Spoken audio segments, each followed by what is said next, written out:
Halo guys, pada video kali ini, kelompok kami akan membahas tentang strategi pemasaran, khususnya pada produk teh hijau kelor atau teh hike. Dengan nama-nama anggota kelompok, yang pertama Giorgio Ngala, saya sendiri, ada Dwiki Sebastian, ada Erik Walangitan.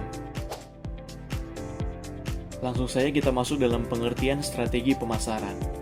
Apa itu strategi pemasaran? Pengertian strategi pemasaran adalah upaya memasarkan suatu produk, baik itu barang atau jasa, dengan menggunakan pola rencana dan taktik tertentu, sehingga jumlah penjualan menjadi lebih tinggi. Pengertian strategi pemasaran juga dapat diartikan sebagai rangkaian upaya yang dilakukan oleh perusahaan dalam rangka mencapai tujuan tertentu, karena potensi untuk menjual proposisi terbatas pada jumlah orang yang mengetahui hal tersebut. Strategi pemasaran merupakan cara yang dilakukan oleh seorang pengusaha untuk memuaskan konsumen dengan tujuan memperoleh keuntungan. Dalam dunia usaha, tentu tidak akan terlepas dari sebuah proses pemasaran atau promosi untuk meningkatkan penjualan dan penghasilan. Strategi pemasaran punya peranan penting dalam sebuah perusahaan atau bisnis karena berfungsi untuk menentukan nilai ekonomi perusahaan, baik itu harga barang maupun jasa. Ada 3 faktor penentu nilai harga barang dan jasa, yaitu yang pertama produksi, kedua pemasaran, ketiga konsumsi. Tujuan strategi pemasaran. Secara umum, setidaknya ada 4 tujuan strategi pemasaran.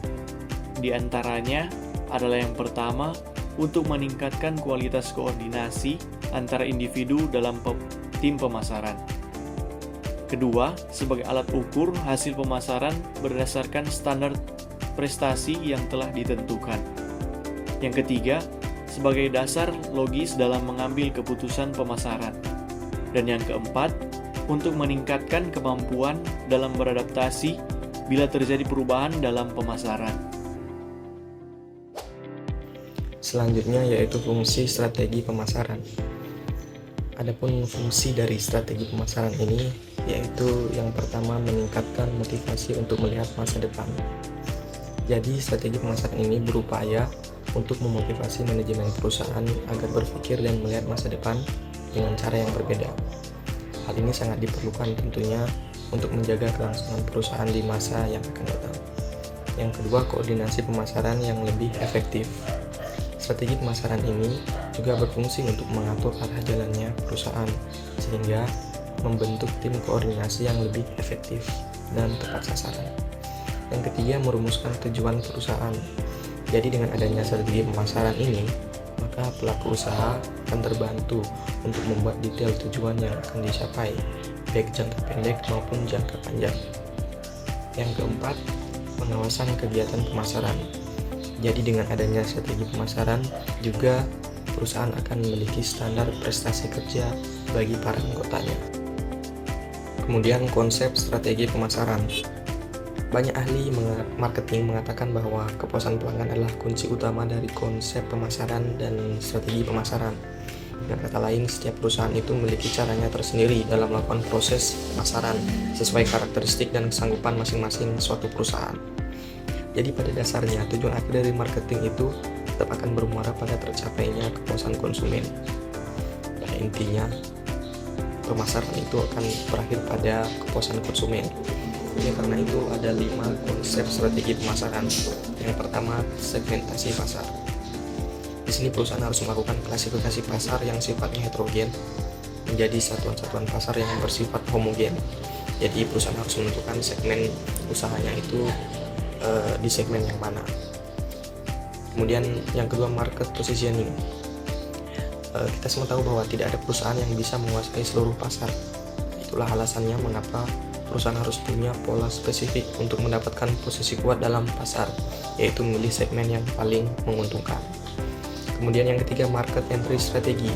Sesuai namanya, ini merupakan strategi perusahaan untuk bisa masuk pada segmen pasar tertentu. Kemudian yang keempat, marketing mix strategi. Marketing mix ini merupakan kumpulan dari beberapa variabel yang telah digunakan perusahaan untuk mempengaruhi tanggapan konsumen. Kemudian yang terakhir, timing strategi. Di sini pemilihan waktu dalam melakukan pemasaran itu juga sangat penting untuk diperhatikan. Perusahaan perlu melakukan berbagai persiapan yang baik di bidang produksi dan menentukan waktu yang tepat untuk mendistribusikan produk ke pasar. Jadi timing strategi ini merupakan hal yang sangat penting diperhatikan perusahaan. Contoh strategi pemasaran. Yang pertama yaitu partnership. Nah, marketing partnership memiliki sejumlah keuntungan.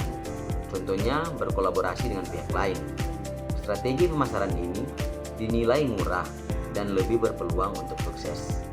Dan yang kedua yaitu bekerja sama dengan influencer.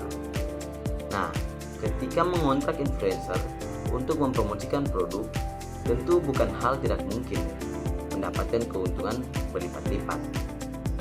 Dan yang ketiga yaitu melibatkan karyawan. Tidak ada yang salah dengan melibatkan karyawan dalam beberapa proyek.